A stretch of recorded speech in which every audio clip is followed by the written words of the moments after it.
কয়েকদিন আগেই আমার মাটির থালায় করা রাধাকৃষ্ণের প্রতিকৃতি দেখে এক বোন বলেছিল, দিদি মাটির কলসির একটা বানাবে প্লিজ।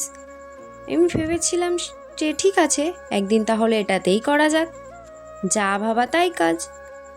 আগের দিন এটাতেই প্রাইমার কালার করে রেখেছিলাম, তোমরা দেখেছিলে। আজ সেটাকে নিয়েই বসে পড়েছি। কাজটা একটু তাড়াতাড়ি হয়ে যাবে যেহেতু প্রাইমার কালারটা করা আছে।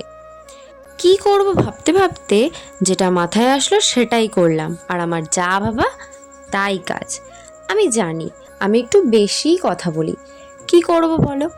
আসলে আমি আমার রং তুলি দিয়ে গড়ে তোলা কাজ আর আমার কথা বলায় নিজের মানসিক শান্তিটা খুঁজে পাই। নিজেকে তো আর বদলাতে পারবো না। হ্যাঁ, কারো কারো আমার কথাগুলো ভালো নাই লাগতে পারে, তারা ইগনোর করতে পারো। আচ্ছা, তোমরা কে কোন জিনিসটা করতে ভালোবাসো কমেন্টে বলে যেও তো। সবাই সুস্থ থেকো, ভালো থেকো, টাটা।